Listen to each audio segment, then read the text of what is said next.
Bonjour et merci de nous retrouver pour La Foi prise au mot, votre rendez-vous hebdomadaire. Nous voilà déjà à la fin de notre série d'avant, le temps a passé vite, et nous voilà devant celui qui, parmi les docteurs de l'Église grecque, est sans doute le plus familier pour des millions d'orientaux, c'est Jean Chrysostome évidemment. Il est de la génération d'après les deux précédents, Basile et Grégoire, puisqu'il est né en 349 et qu'il est mort en 407.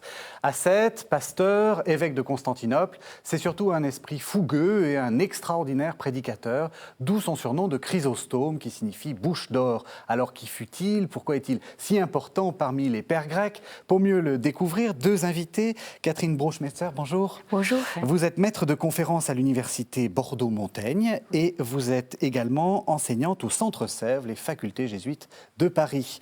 Et puis on vous retrouve, Guillaume Badi, comme pendant toute la série. Bonjour. Ça va? Vous allez bien? Merci. Vous avez bien supporté les trois précédentes. J'espère que les spectateurs aussi.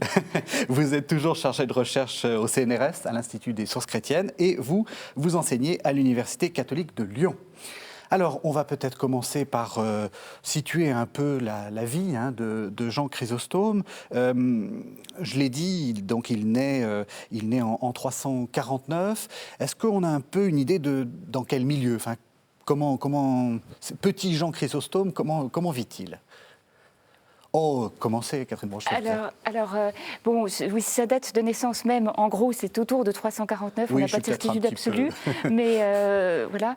Et puis, donc, il naît donc à Antioche, dans une famille privilégiée, mais il perd son père tout petit. Et il va être élevé par sa mère, Antoussa, qui choisit de ne pas se remarier pour être sûr de pouvoir donner une éducation chrétienne à son fils, ce qui, à l'époque, n'était pas tout à fait habituel.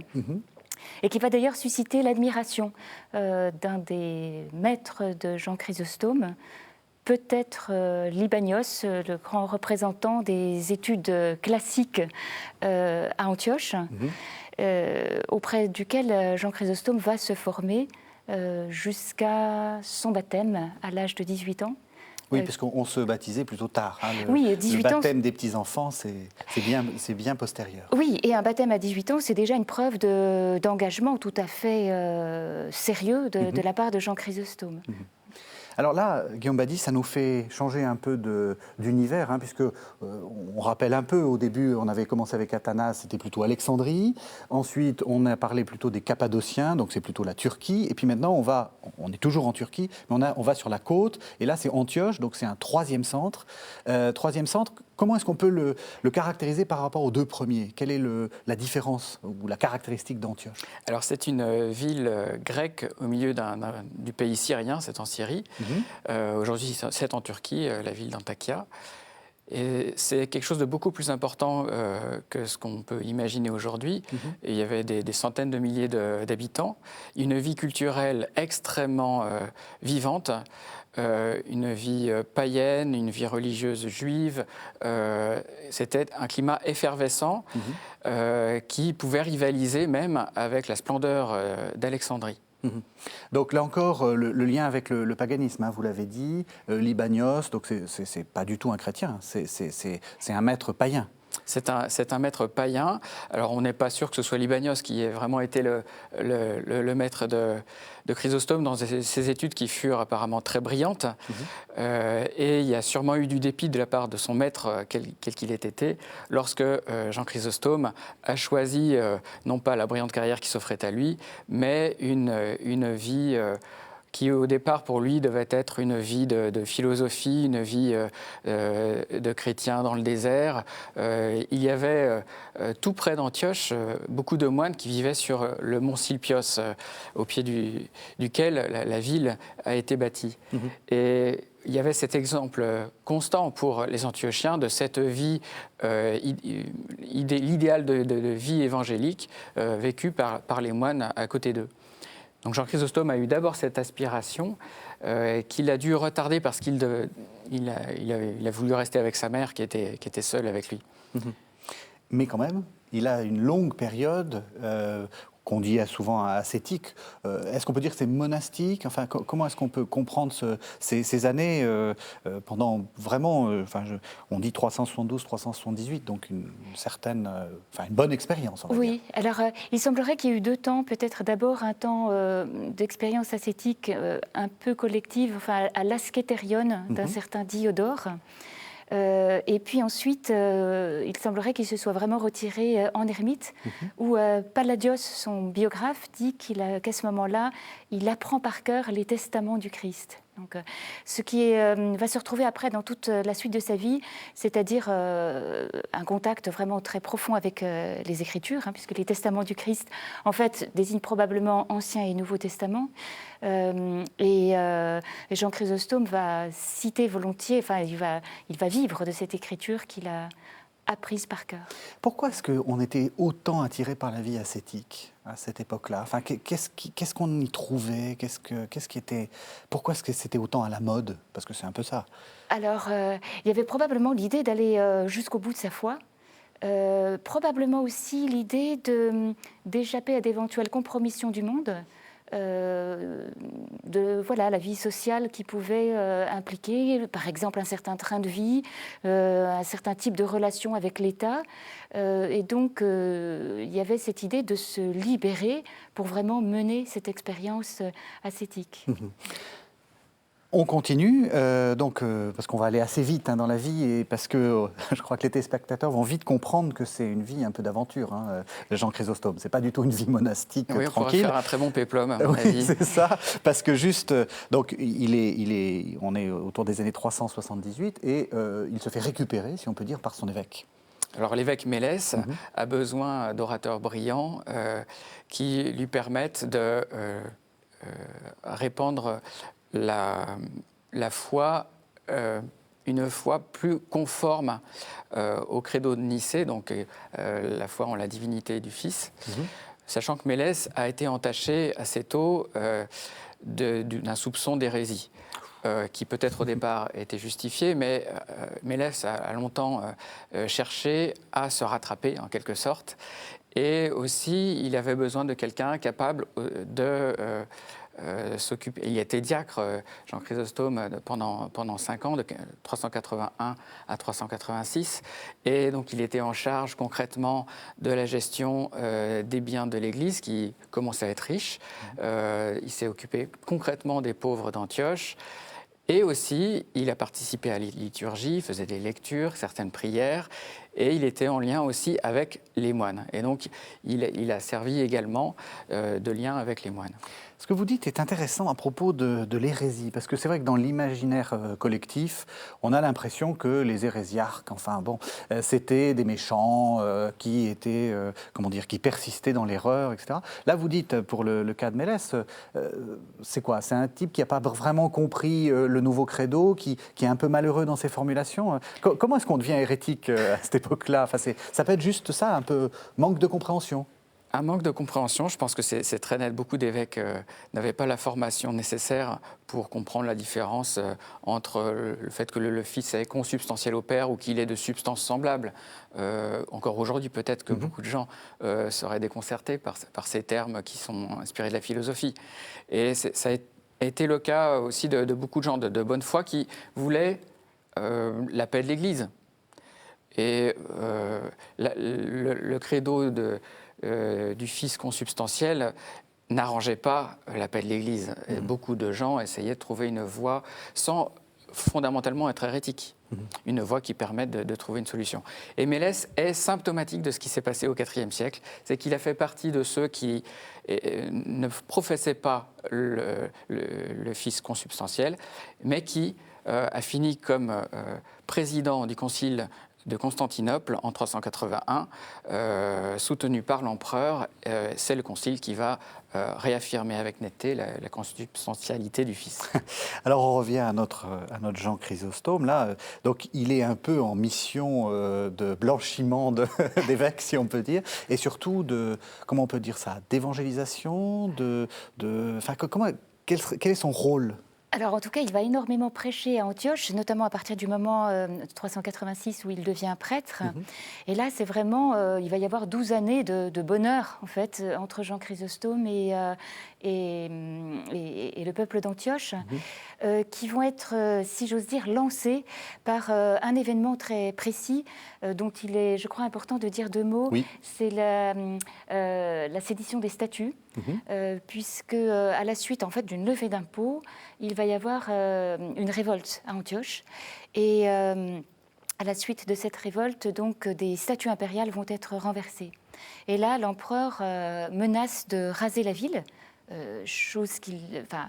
En tout cas, quelques années plus tard, à Thessalonique, il va bien le faire avec les fameux massacres de Thessalonique. Donc, rétrospectivement, on voit qu'Antioche a véritablement eu chaud. Et pendant ce temps-là, donc, l'évêque part à Constantinople pour défendre la cause d'Antioche. Et donc, qui reste à Antioche pour s'adresser à une population terrorisée par des premières arrestations, on parle déjà d'exécutions qui auraient eu lieu, c'est Jean Chrysostome. Et tout cela se passe pendant le carême, donc au moment où il y a des prédications apparemment quotidiennes. Et donc Jean Chrysostome va tenir en haleine cette population d'Antioche, à laquelle se sont peut-être mêlés des païens qui venaient profiter du droit d'asile de l'Église.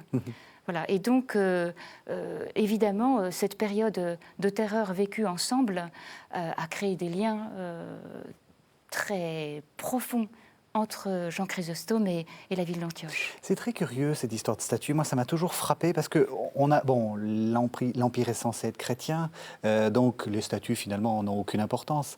Mais en fait, il reste quelque chose dans ces statues du culte de Rome et de l'empereur. Enfin, il reste quelque chose d'un statut politique, parce qu'on se dit, à la limite, on cracherait sur un drapeau ou des choses comme ça. Comme, vous voyez, si je prends dans notre modernité, on se dirait, bon, ça vaut peut-être une sorte de sanction pénale, mais ça ne vaut pas qu'on rase toute une ville. Oui, ça c'est tout à fait étonnant. Enfin là, il y avait c'est un crime de lèse-majesté, mais même des empereurs chrétiens étaient capables de réagir avec violence à un crime de lèse-majesté. Oui. Alors donc, pendant 10 ans, il est quasiment l'évêque de Constantinople, en fait. Enfin, non, pas tout à fait 10 ans. Alors, il est à Antioche. D'Antioche, pardon. Oui. J'avançais. Alors, je faisais une habile transition, parce qu'il va devenir évêque de Constantinople. Mais pendant donc une dizaine d'années, ou un peu moins peut-être, il fait fonction d'évêque. Le prédicateur favori de l'évêque qui est devenu Flavien. Et c'est une position intéressante pour lui parce qu'il prêche à l'ambon, c'est-à-dire au pupitre qui est le plus près de l'audience, de l'Assemblée. Tandis que lorsque c'est l'évêque qui parle, il est dans la cathèdre, plus au fond de l'Église. Et lorsque Jean Chrysostome va être évêque de Constantinople, il ne va pas parler de la cathèdre, il va rester au pupitre comme il était à Antioche, parce qu'il est plus près de l'Assemblée. Et ça marquera les gens, parce qu'il aura un discours assez familier, il y a une éloquence un peu de tous les jours, mais qui est extrêmement efficace. Encore aujourd'hui d'ailleurs, je pense que si on peut le lire avec facilité, c'est en raison de ce style vraiment personnel. Donc, j'avais un peu anticipé, mais on va y arriver. En 398, le petit jeune qu'on a déjà bien repéré va devenir finalement peut-être le principal personnage de l'Église, enfin en tout cas de l'Église d'Orient, puisqu'il va être nommé évêque de Constantinople. Ça se passe comment ? Alors, soyons clairs. Son biographe Palladios insiste sur le fait que ça se fait contre son gré. Enfin, il aurait même, on lui aurait donné rendez-vous un peu à l'extérieur de la ville et il serait monté dans une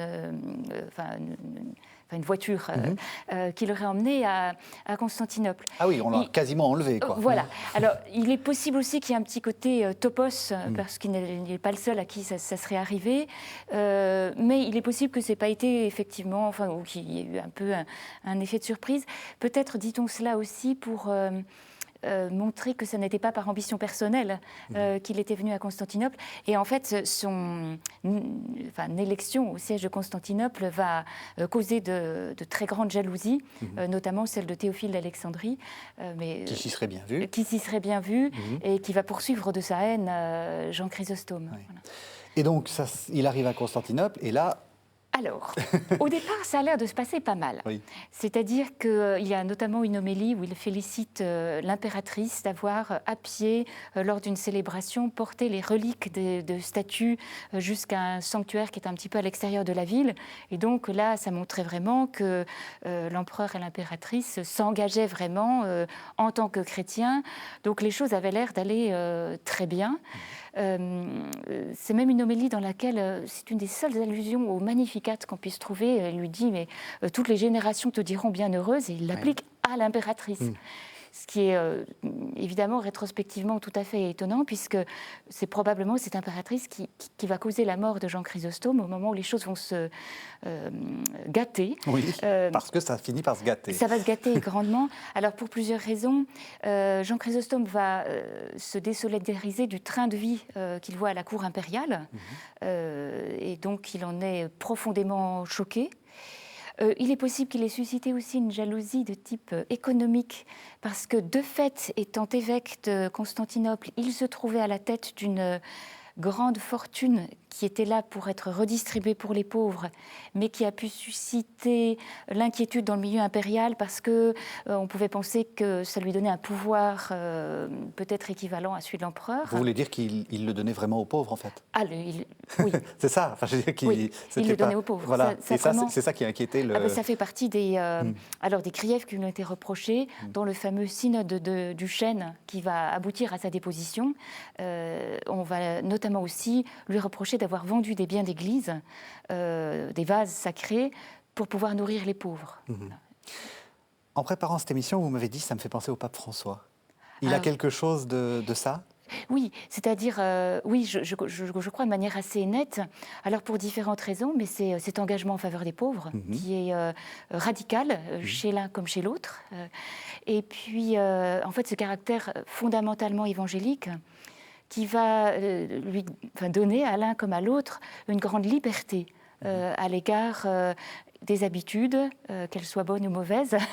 Et justement, ils ont cette liberté-là pour dire l'Évangile va au-delà de ça, et l'Évangile nous donne des devoirs impérieux, notamment celui de prendre soin des plus fragiles.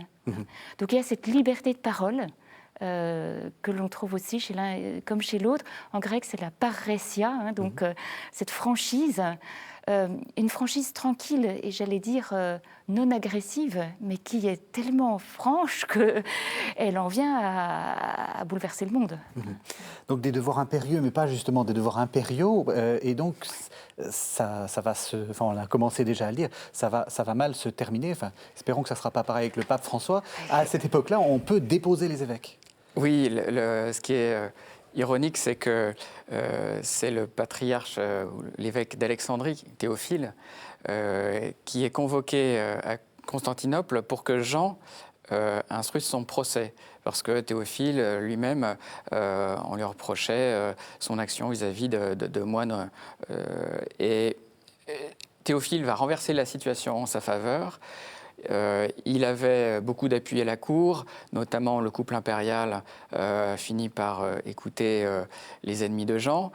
Et ça aboutit, le concile qui devait juger Théophile a fini par juger Jean Chrysostome en 403, ce qui provoque un premier exil très bref, puisque peut-être l'impératrice Eudoxie, ayant fait une fausse couche, a pensé que c'était une punition divine pour avoir envoyé Chrysostome en exil, donc il revient très vite. Alors c'est un retour triomphal qui peut-être a suscité aussi la jalousie du couple impérial.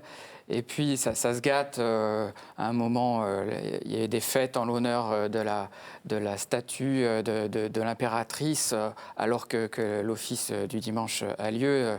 Jean Chrysostome fait mine de s'en plaindre, et c'est forcément mal pris. Les choses s'enveniment. Et il est finalement, après une nuit de Pâques en l'an 404, une nuit de Pâques sanglante, puisque des partisans de Jean on empêche les baptêmes, puisque les baptêmes auraient été schismatiques, puisque Jean est considéré comme schismatique à partir du moment où il n'est plus censé être l'évêque. on empêche le baptême, ça se finit dans le sang. Jean Chrysostome doit partir en exil assez vite, donc au mois de juin 404.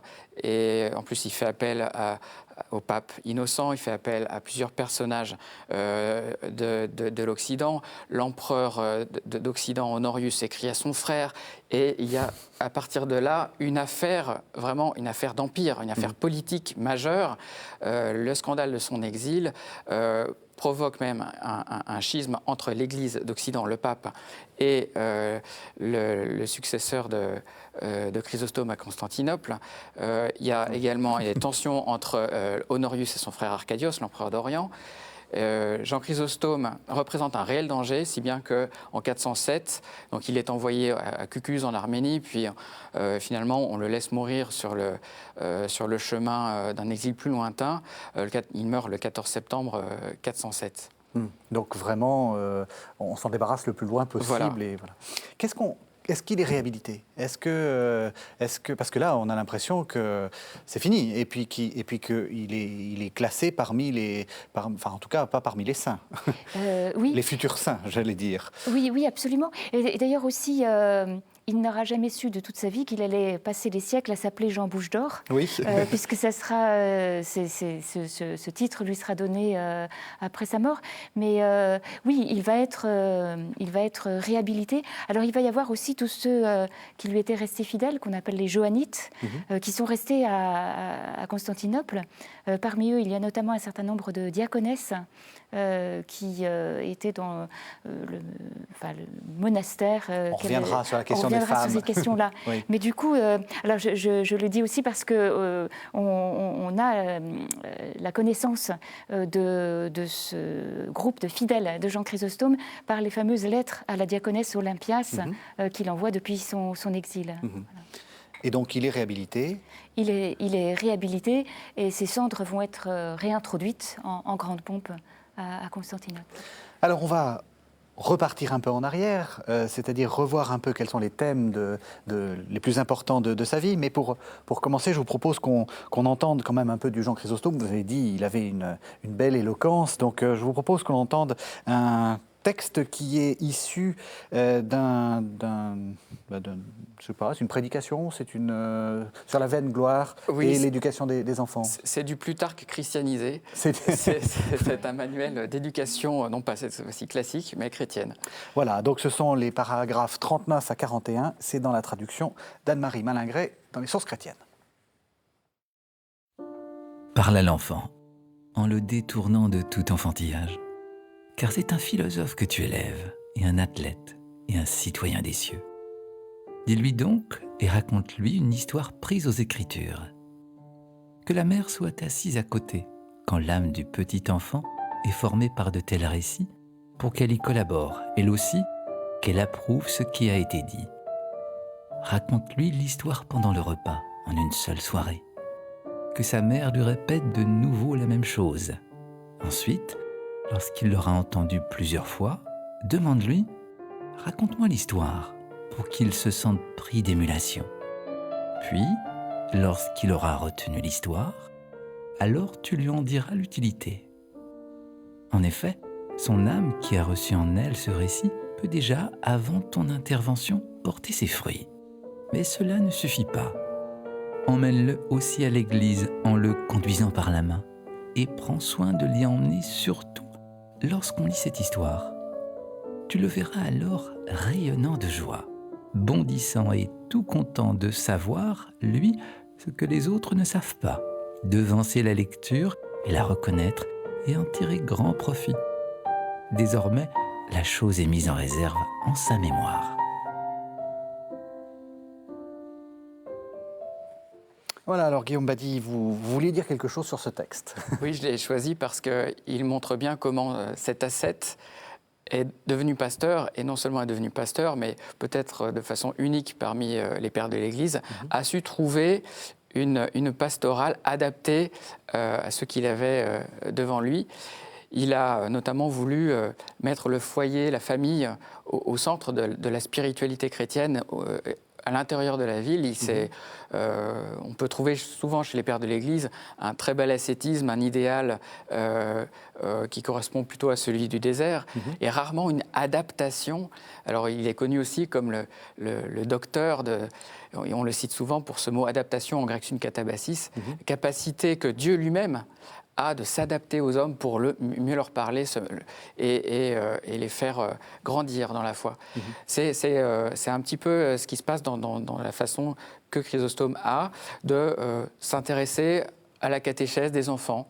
Voilà, il dit au père, voilà, tu racontes une histoire, tu demandes à l'enfant de la raconter à son tour, etc. Et il en tire une certaine fierté, il y a une psychologie même de l'enfant. Oui, très moderne, enfin, c'est une forme de feedback, pour parler anglais.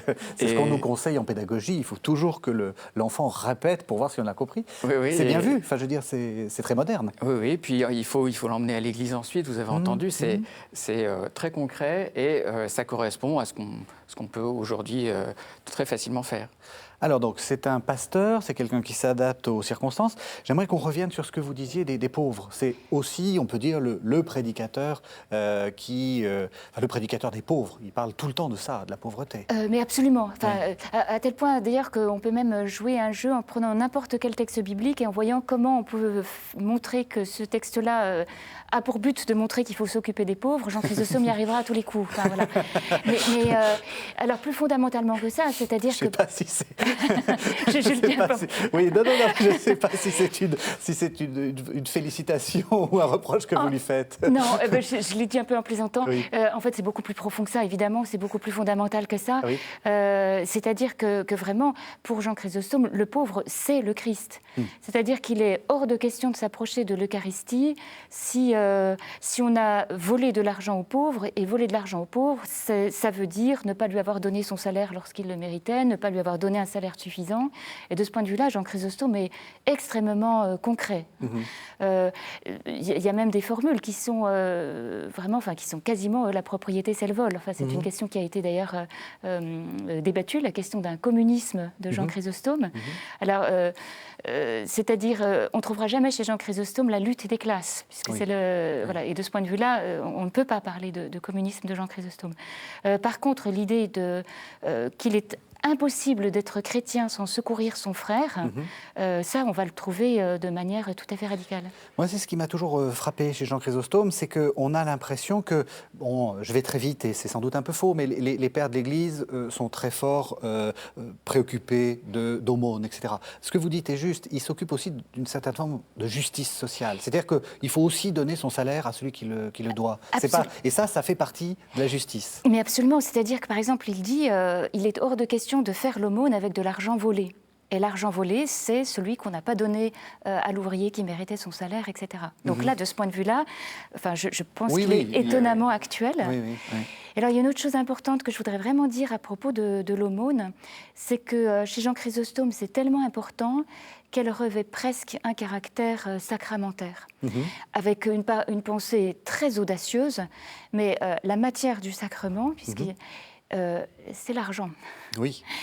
Alors, comment peut-on articuler tout cela ? C'est parce que aumône en grec, se dit eleemosune, et c'est fondé sur la racine de la miséricorde, voilà, eleos, mais qui se prononçait un peu de la même manière que l'huile, elaion. Et donc, on retrouve l'huile d'un sacrement. Et Jean Chrysostome dit que ce geste même très concret de l'aumône, il met en contact avec le Père, puisque c'est le Père qui a envoyé le Fils et qui s'est dépouillé du Fils, de même que le chrétien se dépouille de son argent. C'est la kénose du Fils. Et il dit en même temps, c'est ce qui allume c'est l'huile qui allume la lumière, notamment la lumière des 10 Vierges. Et donc, cette lumière-là, elle fait briller l'Esprit. Donc, par le geste même de l'aumône, on est mis en contact avec le Père, le Fils et l'Esprit. Et finalement, il parle de l'aumône en termes, j'allais dire, largement aussi sacramentels, qui ne parle par exemple du mariage. C'est d'ailleurs très important le lien qu'il fait entre le sacrement de l'Eucharistie et le reste de la vie chrétienne. L'Eucharistie n'est pas un moment, alors je passe 1 heure, et puis le reste du temps, je ne suis pas vraiment chrétien. Pour lui, il faut qu'il y ait une cohérence entre les deux. Alors, effectivement, Nicolas Berdyaev s'est réclamé de Jean Chrysostome. Alors, les marxistes ont bien aimé Jean Chrysostome, mais c'est vrai que là, on est complètement dans une autre dimension. Lorsque Jean Chrysostome a été ensuite perçu comme le docteur de l'Eucharistie, il a un sens très profond, non seulement de la présence réelle, ce on a appelé après la présence réelle, mais aussi de son implication concrète dans la vie des chrétiens. Alors, avec les questions d'aumône, évidemment, viennent la question on a dit, de la justice sociale, des rapports sociaux. Et donc, c'est aussi une manière de subvertir un peu les hiérarchies, d'une certaine façon. C'est un anticonformisme, on peut dire, Jean Chrysostome. Ah oui, je crois qu'on peut tout à fait dire cela. Oui, oui. Oui, tout à fait. Alors, y compris lorsqu'il va être évêque de Constantinople, il va renoncer ou refuser de faire les grands banquets qui pouvaient correspondre à son statut social. Il va d'ailleurs du coup être accusé de faire ça pour mieux s'empiffrer dans son coin, ce qui est d'une calomnie énorme. Oui, oui. Il a gardé cet idéal ascétique jusqu'au bout. Avec aussi cette idée que il va aussi contre l'idée d'une répartition entre les moines et les chrétiens vivant dans le monde, en disant mais l'idéal ascétique, il est possible dans le monde. Et là aussi, c'est une pensée assez audacieuse et qui nous interpelle, nous aussi, de nos jours. Ah oui, donc Jean Chrysostome, c'est le pape François, c'est Thérèse de Lisieux. Oui. Non, il y a un petit côté de sainteté du quotidien. Je crois que c'est évident aussi qu'il y a une force d'interpellation dans ce qu'il dit qui est tout à fait remarquable pour notre époque. Oui. Et aussi un autre aspect, c'est la présence des Goths, donc des barbares, au sein de la capitale. C'est des gens dont on se méfiait. Il y a eu une sorte d'invasion de Goths aux portes de la capitale. Jean a servi d'intermédiaire, mais surtout, les Goths étaient pour la plupart ariens, mais il y avait des catholiques, des Nicéens. Il leur a attribué une église dans laquelle on parlait goth, la liturgie se faisait en goth. Lui-même y est allé au moins une fois, et donc il a fait une place aux barbares au milieu de la capitale de l'Empire romain. Et ça s'est très mal terminé. Finalement, l'église va brûler avec des tas de gens qui s'étaient réfugiés dedans. Mais il a souvent pris le contre-pied de ce qu'on attendait de lui. Il a voulu construire une léproserie en plein milieu de la ville. Alors forcément, pour la cour, c'était pas non plus imaginable.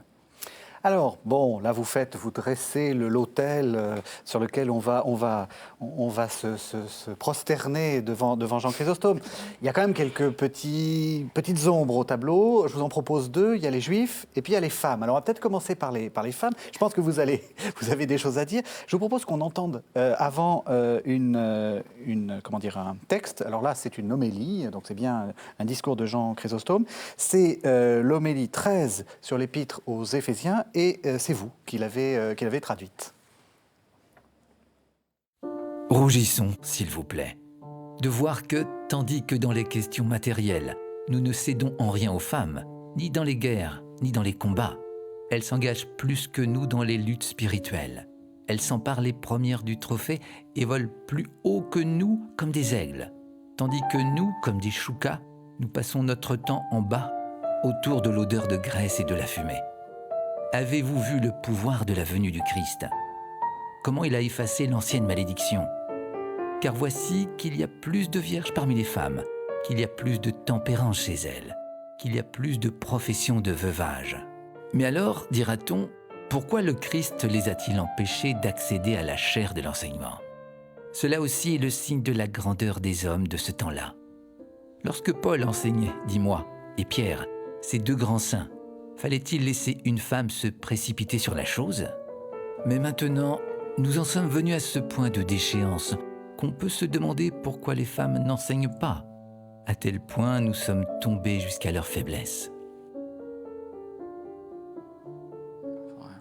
Alors, je l'ai dit, Catherine Broch-Metzer, c'est vous qui l'avez traduit, ce texte. Pour vous, c'est quoi? C'est une preuve que ce qu'on a toujours dit sur Jean Chrysostome, qui n'aimait pas les femmes, ou qui était un peu misogyne, et un peu une image, j'allais dire, un peu fausse? Oui, tout à fait. Et c'est pour ça que je ne vais pas considérer que c'est une ombre au tableau. Oui. Mais par contre, c'est bien qu'on en parle dans ce contexte-là, parce Jean Chrysostome a pu avoir cette réputation. Oui. Probablement parce qu'on a d'abord connu les traités, enfin, on connaît mieux les traités ascétiques de jeunesse, où là, il y a, j'allais dire, ce qu'on pourrait appeler une espèce de misogynie d'école. Mais en réalité, toute sa vie montre à quel point il a découvert que les femmes pouvaient être des collaboratrices efficaces, et donc notamment qu'elles avaient des aptitudes spirituelles. Et au contraire, plus je lis Jean Chrysostome, plus je découvre au contraire que c'est quelqu'un qui avait, sur ce point aussi, une pensée beaucoup plus avant-gardiste qu'on ne pourrait croire. Alors, on le voit de manière très concrète, hein, quand, par exemple, il y a des moments où il dit « mais emmenez vos enfants à l'église, et pas seulement les garçons, mais aussi les filles ». Où je pense aussi à une formule, à un moment qui m'avait beaucoup choquée au début de mes études sur lui, où il disait « mais une femme a 2 raisons de sortir de chez elle, pour aller à la messe et pour aller au bain ». Et je me suis dit « c'est pas très large Oui. ». Mais en réalité, plus ça va, plus je le lis, plus je me rends compte qu'en fait, c'était une manière de suggérer qu'une femme avait le droit de sortir de chez elle pour aller à la messe. Et il y a d'autres textes où justement, des textes de fête où il dit c'est une grande fête aujourd'hui, que la femme quitte sa maison, que la jeune fille quitte sa chambre pour venir à l'église. Et au fond, ces paroles-là, elles s'adressent peut-être aux femmes, mais peut-être s'adressent-elles tout autant aux hommes pour qu'ils acceptent que les femmes de leur maison aillent à l'église. Et puis il y a donc, vous l'avez un peu dit, il y a aussi toute une correspondance, alors là un peu à la François de Sales, hein, on essaie de dire qu'il était très moderne, ce Jean Chrysostome, mais un peu de direction spirituelle. On sent qu'il répond à des questions, et donc à des femmes. Tout à fait, alors notamment la diaconesse Olympias, mais là au fond c'est peut-être pas... Enfin, il y a un côté direction spirituelle, mais c'est aussi parce que c'est une collaboratrice et il lui dit « mais essaie de faire changer le lieu de mon exil, si on te propose ça, dis non ». Alors d'un seul coup, on voit qu'au contraire, il demande à une femme d'avoir un pouvoir tout à fait précis. On a justement une idée de ce que pouvait faire une diaconesse, parce que ça a été, c'est une des grandes questions, cette question des diaconesses, hein, qu'on voit apparaître chez Paul et puis qui dans l'Église après disparaissent, enfin quasiment. Oui, tout à fait. On a une idée de ce que ça faisait une diaconesse à l'époque? Bon, ce qui est sûr, c'est qu'il ne s'agit pas d'en faire le pendant féminin des diacres. Oui. Par contre, elles avaient un rôle d'accompagnement spirituel, mais plus précisément que cela, d'accompagnement des malades et des mourants. Et notamment, à ce moment-là, elles pratiquaient une kairotonia, c'est-à-dire une imposition des mains. Voilà, le terme est employé explicitement. Alors de même, elles avaient un rôle très précis au moment du baptême, puisque dans le baptême, il y avait une onction d'huile, et que là, il était préférable pour le baptême de femme que cette onction, pour éviter toute ambiguïté, soit faite par une femme. Et alors, il y a un autre moment où on parle de kairotonia, c'est au moment où les diaconesses prennent leurs fonctions, et là, il y a une kairotonia, donc une imposition des mains au moment où elles prennent leurs fonctions. Donc, ce serait une sorte de sacrement. Oui. Comment interpréter cette imposition des mains? Alors là, on laisse disons que les interprétations peuvent être variables, mais en tout cas, historiquement, il n'y a rien à faire, il y a bien le mot de kairotonia qui est utilisé. Et je reviens peut-être brièvement au texte qu'on a entendu tout à l'heure, qui est peut-être le texte le plus hardi de Jean Chrysostome à ce propos, étonnant, hein. Puisqu'il dit, donc à ce compte-là, si les femmes ont tant d'aptitudes spirituelles, on peut se demander pourquoi elles n'enseignent pas. Et là, l'enseignement qu'il envisage, c'est la prédication. Il n'envisage pas, voilà. Oui, elles ne sont pas censées être maîtresses d'école, quoi. Voilà. Et donc, d'autant plus que c'est le terme qu'il utilise. Quand il parle de la prédication, par exemple, dans le traité sur le sacerdoce, il emploie le terme enseignement. Donc, voilà un moment où il pose cette question, mais vous voyez que tout de suite après, il se reprend en disant mais vous voyez bien ce que j'ai dit, ressaisissons-nous, nous autres hommes, pour reprendre la place qui est la nôtre. Mais cette question-là, il l'a quand même posée. Oui. Et même s'il fait semblant de se ressaisir, il a quand même évoqué, et alors là, de ce point de vue-là, je crois qu'il n'est pas du tout en retard sur son époque, ni même sur beaucoup d'époques ultérieures. Voilà. Peut-être même la nôtre. Voilà. Alors, on a dédouané Jean Chrysostome du soupçon de misogynie. Est-ce qu'on peut le dédouaner de soupçon d'antijudaïsme? Parce que là, il faut être précis. On n'est pas du tout dans des questions d'antisémitisme, c'est-à-dire des questions raciales. C'est des questions religieuses. Est-ce qu'on peut dire donc qu'il est quand même anti-juif? Oui, il est anti-juif et très nettement. C'est même effectivement Jean Chrysostome qu'on cite le plus volontiers lorsqu'on parle des racines de l'antisémitisme moderne, puisqu'on ne peut pas dire qu'il n'y ait pas de lien non plus. Il y a effectivement, à l'époque moderne, des gens qui se sont servis de textes des pères de l'Église, et notamment de Jean Chrysostome, pour appuyer leurs idées. Et évidemment, c'est très malheureux. Jean Chrysostome n'était pas du tout le seul. C'était, en quelque sorte, la position normale d'un évêque à cette époque-là. Et il ne s'agit pas de l'excuser, mais de mettre en contexte. Et c'était notamment vrai à Antioche, parce qu'il y avait une communauté juive très vivante, très attirante. Et il y avait une sorte de concurrence entre la communauté chrétienne et la communauté juive, notamment à Pâques. Parce qu'il y avait des chrétiens qui judaïsaient, c'est-à-dire qu'ils pratiquaient le jeûne juif, ils pratiquaient le sabbat, ils allaient aux fêtes des juifs, la fête des trompettes, etc. Et Jean Chrysostome avait, en tant que pasteur, un vrai problème devant lui. Et donc, il s'en prend violemment, verbalement, à chaque fois, évidemment, notamment dans ses homélies contre les Juifs et contre les judaïsants, qui s'adressent d'abord aux chrétiens et pas d'abord aux Juifs, mais qui a des termes vraiment durs. Les âmes des Juifs sont des demeures de démons, et ils sont comme les victimes des sacrifices, ils sont bons pour l'abattoir. Paroles vraiment terribles, mais qui se comprennent dans un contexte où il argumente avec des exemples bibliques. Il ne s'agit pas pour lui d'appeler au meurtre. C'est vraiment très différent. Oui, parce qu'on en avait parlé l'an dernier à propos de certains pères latins qui, là, en particulier Ambroise, c'est un peu compliqué, son attitude. Jean Chrysostome est vraiment, anti-juif en parole. Il n'a pas pris des mesures. Il n'a pas pris de mesures. Il s'agit d'un concurrent. Voilà, c'est plus une question de concurrence. Et sachant que à Constantinople, la situation était différente, il y avait moins de juifs, et le fait est qu'il a eu de bonnes relations avec les juifs de Constantinople, qui étaient contents de le voir revenir d'exil, par exemple, et il a lui-même, du point de vue théologique, une position où la question du maintien de l'élection d'Israël est une question qui aujourd'hui encore fait débat.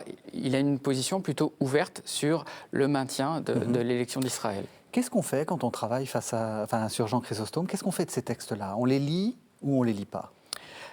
Alors, il s'agit, pour nous, aux sources chrétiennes, il s'agit de les éditer, les traduire, et ça prend beaucoup de temps, et je pense qu'il est même presque urgent de publier ces textes parce qu'il y a des faux débats, des positions outrées qui ne sont pas justes, en fait.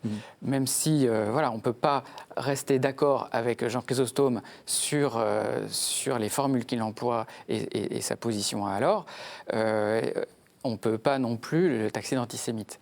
Et donc, je pense que c'est important, même si c'est forcément douloureux, c'est forcément douloureux de passer par là, c'est important de donner du sens aux mots, de voir quel sens exactement ils avaient dans le contexte, pour éviter que ça devienne n'importe quoi. Est-ce qu'on peut dire que Jean Chrysostome, c'est simplement un pasteur, un très bon prédicateur? Est-ce que c'est quand même un théologien? Voilà, alors Jean Chrysostome n'a pas toujours bonne réputation. Quelquefois, quand on dit c'est un moraliste, c'est une manière discrète de suggérer qu'il n'est pas un théologien. Alors, de fait, par rapport notamment aux Cappadociens, on peut avoir l'impression qu'il s'est moins engagé dans le débat doctrinal à proprement parler. Quoiqu'encore, on a quand même les homélies sur l'égalité du Père et du Fils. Mais voilà, on a aussi le thème de l'incompréhensibilité de Dieu, qui est en fait un texte beaucoup plus doctrinal qu'il n'en a l'air. Mais je crois aussi qu'il y a il ne procède pas par un raisonnement déductif comme le font par exemple les Cappadociens, et ce n'est pas pour cela qu'il n'est pas théologien. Et notamment, je crois que plus je le lis, plus je me rends compte qu'en fait, il recourt à une autre dimension du langage, qui est la dimension poétique. Et finalement, une lecture, j'allais dire esthétique de Jean Chrysostome, mais peut permettre de trouver sa portée théologique. Je prends un exemple très concret. Il a été accusé de pélagianisme, ou plutôt, il a été utilisé par les pélagiens contre Augustin. Sur la question de... Parce que Jean Chrysostome, s'adressant à un auditoire, insiste sur l'effort personnel à faire dans... Et donc, certains textes pouvaient donner l'impression... Le pélagianisme, c'est cette idée que l'homme peut faire son salut par lui-même, et par opposition à, plus tard, Augustin, qui va dire que tout vient par grâce. Mais en fait, Jean Chrysostome dit la même chose, c'est-à-dire que dans une même homélie, il va dire dans une phrase « tout vient de l'homme », et dans la phrase suivante, il va dire « tout vient de Dieu ». Et ce qu'il faut retenir de Jean Chrysostome, ce n'est pas une phrase ou l'autre, c'est la juxtaposition des deux. Et c'est pour ça que je dis que c'est un procédé qui est de nature plus esthétique. Et finalement, en juxtaposant comme ça ou en utilisant des images, finalement, Jean Chrysostome permet de faire accéder à une dimension qui est, j'allais dire, au-delà de la raison. Parce que pour concilier la grâce et le libre arbitre, il y a bien un moment où il faut un dépassement de la raison. Jean Chrysostome, pour cela, va passer par des images, notamment l'idée de la toute petite étincelle qui déclenche l'incendie, ou du minuscule effort de l'homme qui va déclencher le jaillissement de la miséricorde. Alors, il va utiliser par exemple l'image de la disproportion pour montrer... Mais c'est une autre dimension du langage. Il est syrien. De ce point de vue-là, il sera rapproché d'Éphrem. Donc c'est le père syriaque, oui. Voilà. Oui. Et donc, je crois que Jean Chrysostome est totalement à revisiter au travers de cette dimension poétique du langage, qui n'est pas un artifice pédagogique. C'est la conviction que le langage est insuffisant pour dire des réalités, pour faire sentir certaines réalités. Oui, d'autant que, on va terminer par là, je commençais en parlant aussi de la très grande réputation de Jean Chrysostome auprès de nos frères orthodoxes. On retient de lui aussi, et surtout les orthodoxes, que c'est l'exégète, c'est le commentateur ordinaire, si on peut dire, de la Bible. Oui, encore aujourd'hui, notamment à Pâques, on lit une homélie, elle n'est peut-être pas de lui, mais c'est son nom, c'est cette homélie qu'on prononce. Et le cas n'est pas isolé. Jean Chrysostome sert de modèle encore aujourd'hui à beaucoup de prêtres qui ont à faire une homélie. Et il y a des centaines, des milliers de manuscrits. C'est un exemple vraiment unique dans la transmission des textes de l'Antiquité. Des milliers de manuscrits transmettant son œuvre, et notamment des manuscrits qui sont liés à la liturgie. Les textes de Jean Chrysostome nourrissent la liturgie. Alors, bien sûr, il y a eu aussi une liturgie qui porte son nom. La divine liturgie de Saint Jean Chrysostome. Et il est clair qu'il a eu une influence directe de son temps sur la liturgie à Constantinople. Je pense que c'est très vrai, parce que je pense que ce que retiennent d'abord les orientaux de lui, c'est le liturge, le sens de la liturgie céleste en même temps que la liturgie terrestre. Mais il y a aussi ce rapport à la parole de Dieu en tant qu'exégète. Quel que soit le message qu'il a à faire passer, tout de suite, la parole de l'Évangile lui vient à la bouche. Et ça, c'est extraordinaire. Tout de suite, l'exemple de saint Paul lui vient pour donner un exemple, rendre les choses concrètes, permettre à ceux qui l'écoutent de voir le rapport avec leur vie. Alors on va terminer cette émission. J'ai envie de vous poser une question personnelle l'un à l'autre, parce qu'on va trahir un secret. C'est un peu votre saint, Jean Chrysostome. C'est là-dessus que vous avez travaillé aussi, Guillaume. Oui, j'ai fait ma thèse. Voilà. En quelques mots, parce qu'on est vraiment à la fin. Pourquoi est-ce qu'il faut lire Jean Chrysostome ? Mais j'allais dire, pourquoi ne pas le lire ? On a tellement dit qu'il était actuel, et je crois que justement, il faut le lire pour se laisser interpeller, et ne pas se dire, c'est des histoires du IVe siècle qui ne me concernent pas. Je crois qu'on a eu plusieurs fois l'occasion de montrer. Après tout, les disparités entre riches et pauvres ne sont pas moindres maintenant qu'avant. Donc, en fait, il faut le lire pour se laisser interpeller. Guillaume, à la fin de cette série, les 4, c'est lui qu'il faut lire d'abord ? Oui, et peut-être l'auteur le plus accessible, avec le langage le plus familier, Oui. le plus proche, vraiment pastoral.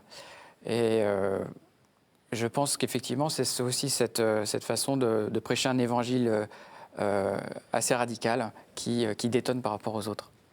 Quelques suggestions de lecture. Alors, Catherine Broche-Metzer, vous le prenez en main, voilà, ça y est. C'est votre œuvre, Les figures féminines du Nouveau Testament dans l'œuvre de Jean Chrysostome. Donc, ça répond un peu aux questions qu'on s'était posées. C'est à l'Institut d'études augustiniennes, c'est ça ? Absolument, oui, tout à fait. Sinon, eh bien de vous, Guillaume Badi, justement, un sorte de recueil de textes, c'est ça ? Trop occupé pour t'occuper de ta vie. C'est paru aux éditions du Cerf. En un mot, qu'est-ce que c'est ? Eh bien, vous prenez le métro, vous avez une station, deux stations, vous avez un petit texte d'une page qui tout d'un coup vous transporte à Constantinople et en même temps vous met devant votre vie de chrétien. Ça, c'est de la pub. Sinon, vous nous avez conseillé de regarder, de lire quelques textes de Jean Chrysostome. Vous nous avez apporté de Jean Chrysostome l'homélie sur la résurrection, l'ascension, des homélies, pardon, sur la résurrection, l'ascension et la Pentecôte. C'est aux éditions Sources chrétiennes. C'est accessible, ça se lit bien. Ah oui, vraiment, c'est la prédication pour les grandes fêtes. Pour ceux qui ont envie un peu de rentrer un peu dans cette vie, vous nous avez conseillé Rudolf Brendle, Jean Chrysostome, Christianisme et politique au IVe siècle, aux éditions du Cerf. Oui. Là aussi, c'est accessible. Alors, c'est très accessible, ça se lit vraiment très bien. Ah oui. Et ça met bien le contexte historique dans lequel Jean Chrysostome a vécu, oui. Et puis, alors cette fois-ci, on a beaucoup de livres, hein, c'est bientôt Noël, donc on n'hésite pas. Vous nous conseillez aussi, Guillaume, c'est un peu pour terminer cette série, vous nous conseillez l'ouvrage de Jean-Noël Guinaud et de Claude Mondésert pour lire les pères de l'Église dans la collection Sources chrétiennes, c'est aux éditions du Cerf. C'est un peu la suite, c'est le service après-vente de notre émission, on peut dire ? Ah oui, là vous avez une introduction assez complète et très rapide à beaucoup de textes des pères de l'Église. Pourquoi en collection Sources chrétiennes ? Parce que c'est la collection qui offre le plus de textes des pères de l'Église et qui effectivement est capable de nourrir la foi et la curiosité des spectateurs. Merci à tous les deux. Merci tout spécialement à vous, Guillaume. Merci beaucoup. C'était un très bel avant. On a passé avec vous, avec les pères également. Merci vraiment de cette série. Vous pouvez retrouver cette émission sur www.ktotv.com. Alors, c'est Noël, donc nous vous souhaitons tous les trois un joyeux Noël. Joyeux Noël. Voilà, c'est l'occasion de vous le souhaiter. Et donc, merci encore une fois de nous avoir suivis pendant toute cette année. On se retrouve dès après Noël avec une nouvelle émission de La Foi prise au mot. Joyeux Noël à tous.